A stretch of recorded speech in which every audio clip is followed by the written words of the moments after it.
So, we ended the previous episode with the reflection that coordinated action is something else which is needed if we are to find out the why of mobilizing effective coordinated action. And of course, not easy to define, and the how is far easier said than done. And this is where we begin to attempt to tackle those questions. Now, in discussing our interconnectedness, Ray and Anderson describe very clearly in their book, The Cultural Creatives, at least one of the obstacles in the way of our recognizing it. And I quote, "Moderns and traditionals don't use themselves as members of an interconnected planetary community and don't see their problem as interconnected either." End of quote. This all resonates strongly with the perspective I have chosen to adopt in terms of a fusion of spiritual beliefs and social action. Why do I think that fusion is very important? One, I tried to explain that this is what I think. Now, I will quote an author, Sarah Van Gelder, and she says that the New Age stereotype is that it's all about changing ourselves internally and the world will still take care of itself.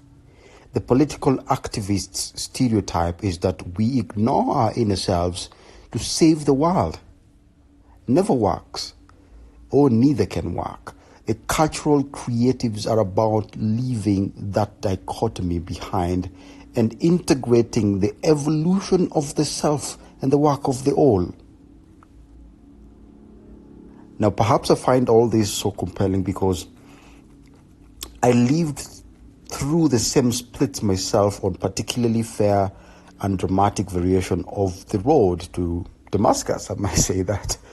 After I left religion of my childhood, I drifted until I became for a time what the international socialists I mixed with called a fellow traveler.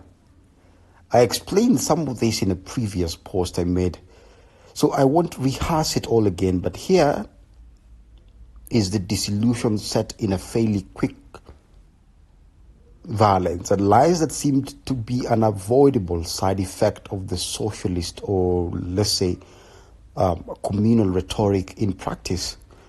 Various experiences caused me to drop out for a time until I realized that in doing so, I was so far beyond the pale of mainstream society that I would never be able to have an impact on all the things in our culture and practice that I still wanted to change.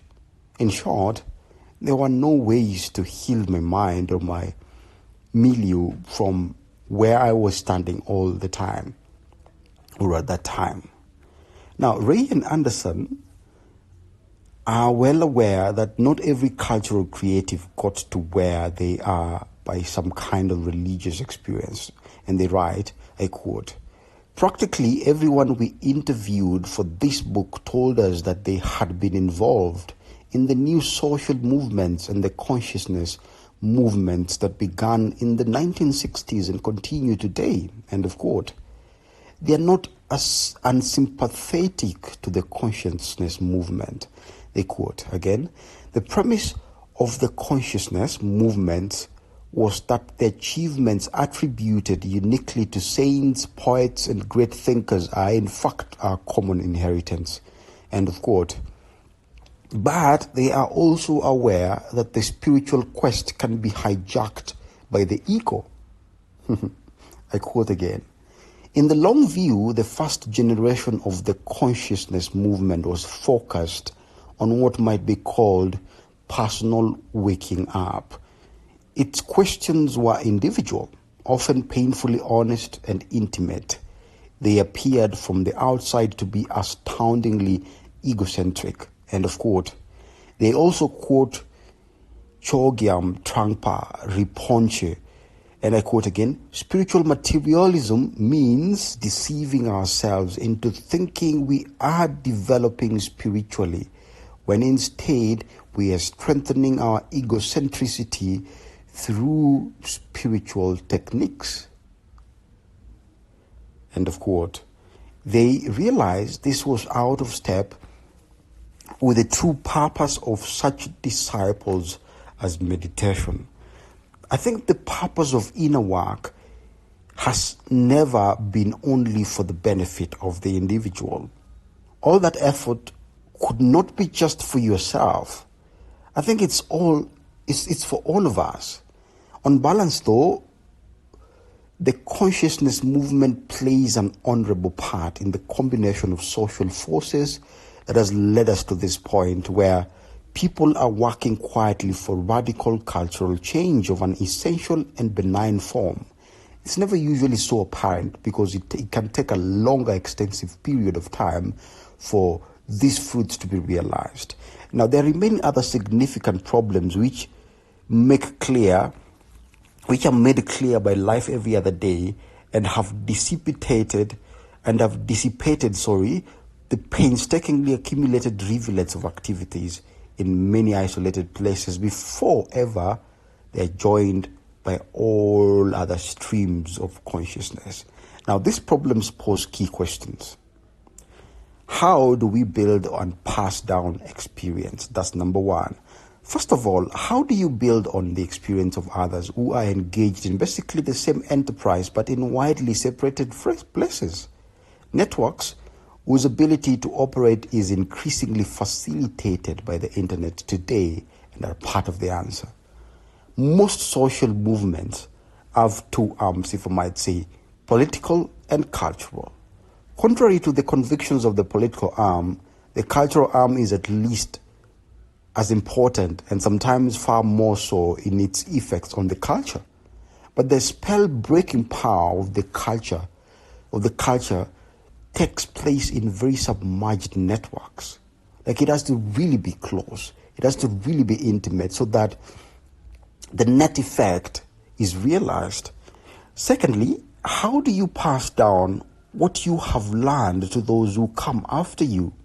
I think this is what I've really struggled with for a long time, because I got to a place where I was feeling that there was no point. I simply wanted to do me. I simply wanted to work on myself, on my personal awakening, on my enlightenment, on my personal development and growth. And I struggled, even with my art and music and thought, and even my teaching practice. I struggled on how to transmit that to the next generation, to the next person. I didn't feel like I could make enough impact. I didn't think that I could fight the industrial complex and be relevant for other people, even with my cancer experience. Now, part of the answer to these second questions lies in the power of persistency. In the consciousness movement, the people who can persevere for 10, 20 or 30 years are the ones who can have a dramatic impact on the culture, because that is the true time horizon of effective action. We are having a discussion about how or where do theses or dissertations that are published by students go to? Because every year there are millions of theses and dissertations that are published by institutions and students in various universities and various continents. And sometimes it makes no sense that a student and their supervisors and their advice committee go through a very rigorous process of research and data and field work and extensive study periods to come up with the publication, to come up with a study, to come up with the research, to come up with a thesis, and then it ends up being trashed. Last year there was a bit of a debacle where we saw thousands of theses being trashed at some place. There's a meme sort of, and kind of made no sense at all. But sometimes also I think the process of creating a thesis is what is most important than the outcome. Although many people now feel that if you are supposed to be doing a research, then it is supposed to be having a general goodness to the society that you live in. It's supposed to create a change. It's supposed to be applicable. It's supposed to be practical. It can be adopted to change and make better our life in this world. But then again, it takes averagely between 15 to 25 years, like a strategic plan, for one action to be implemented. Of course, there are others that can take quite a longer period or quite a shorter period for them to be effected. And it's not that simple really either, because changing the consciousness of one person, of a collective, is one of the hardest things. Those who need fast results and instant gratification had better go into some other line of work. And as of the number of cultural creative told us, you have to enjoy the people and the process, and you need the maturity to work in a longer time frame. I'll also talk about expectations. Anyone involved in the working to change the culture in which they live will have to face the intense discouragement that all too frequently comes when results fail to match up to expectations. A choice point torments us. Do I keep faith with my vision, or do I break faith with it? I have struggled with this a lot, so much. Keeping faith beyond what feels like its breaking point is often what brings about a breakthrough. This is also the healing, the testing breach between vision and reality, at least until the next time. Now, too many people pick off parts of the problem, unable to see or agree that they all are interconnected. In the end, the core issue cannot be evaded. I think we may be leading the way with responses directed towards healing and integration rather than battle. For these responses to contribute to the creation of a new culture, grassroots activism and social movements will have to evolve into new institutions. Now, while new social movements are transitory, institutions can turn the energies of these movements into everyday action. This is something that I've realized, particularly with cancer support groups. And cancer support groups are generally not reactionary. Well, they are reactionary in some sense, but they're not reactionary as opposed to cancer fundraising and cancer courses and all these things that we see online. Of course, there are support groups that are online, but I've realized that most of the support groups and the camping and the screenings that we have done on grassroots, you get to interact with people in almost their primal sense of community and individual, and then the collective aspect of them. And they bring so much resource on how to tap into their individual outburst of emotions, individual cancer experience, individual caregiving experience. And this is where the work is, because most of the people who actually do need our resources, our help, and our support in terms of cancer care and management and treatment are not converted people. They are not aware of treatment. They are not aware of their options. They are not aware of the far oncology developments that have happened globally and that are available locally. And so we're not preaching to the converted choir. We're preaching to people who need conversion. And so this is where you get to also learn that cancer is basically never not just a disease. It's connected to the other things. It's connected to mortality rates in rural areas. It's connected to access and equity. It's connected to social and family dynamics. It's connected to sexual reproductive health. It's connected to how they produce agricultural produce. It's connected to a lot of spirituality and religion, because most of them rely on religion for social support, for support for questions that are afflicting them as human beings. And so I would say that when we are talking about a tipping point, I believe that we are living on the cusp of massive changes in society and civilization. And I believe that the world's equilibrium has been upset, or at least it's ongoing currently. We can sign up to the vision expressed that when a force for change moves into an inherently unstable time, the potential leverage is very great indeed. I think that science and religion are not at odds. We can see how they could work together for the betterment of all humanity, as we can put like new technologies may give us solutions to many global problems if they are brought to life in settings with cooperative, constructive values. And I think that our vision is often summarized that the earth is but one country and mankind its citizens. Ray Anderson appeared to resonate to that as well, I realized, where they say that, I quote, "The sense of one planet, our home, is inescapable." And their conclusion is that it is a matter of moral imagination, a wisdom of the heart for more. And at the core of this vision is the wisdom that captures what each of us is that each of us is a living system within a greater living system and connected to each other in more ways than we can all fathom. If we can focus on that wholeness, we can begin to imagine a culture that can heal the fragmentation and the destructiveness of our time. Now, this is where now I get to the last beat, and I connect it to connected collaboration.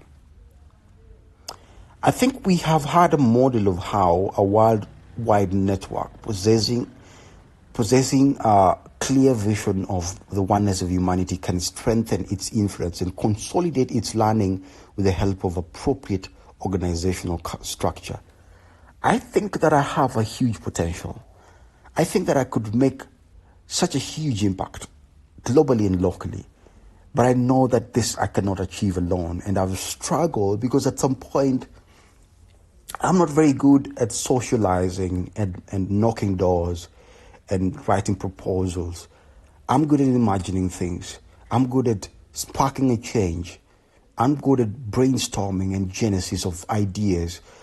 And sometimes I'm also very good at putting them into structure, into form. But I hold back a lot. And partly because I have knocked a few doors that I thought would open up this huge potential that I feel that I have. But somehow that has not been very successful. It's also why I have also not been very successful in my publishing. But I hope to do that soon. And I realize from this that if I am to make the changes that I imagine, if I am to work on the vision that I have, I will need a lot of help.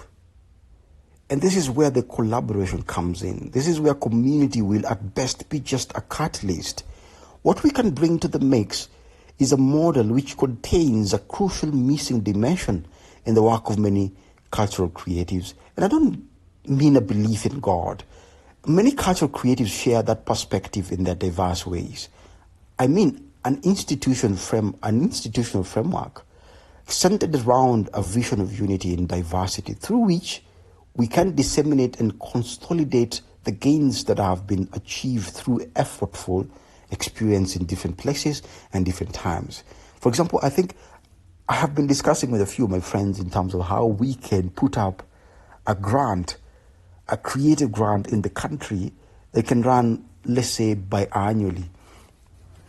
And we can create all works of art, from a book to an exhibition, to an installation, to a performance, to music albums, to theses and dissertations.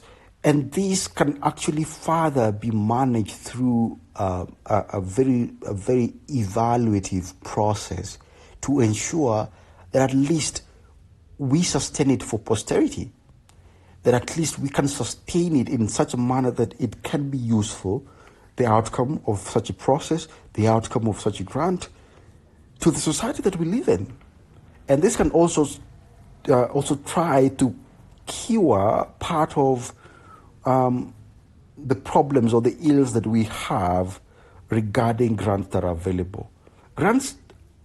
Traditional grants or traditional loaning process for studies have mostly had an academic leaning, and this is very hard to deal with in terms of what is our vision for it. What do we intend to use for it in the ultimate sense?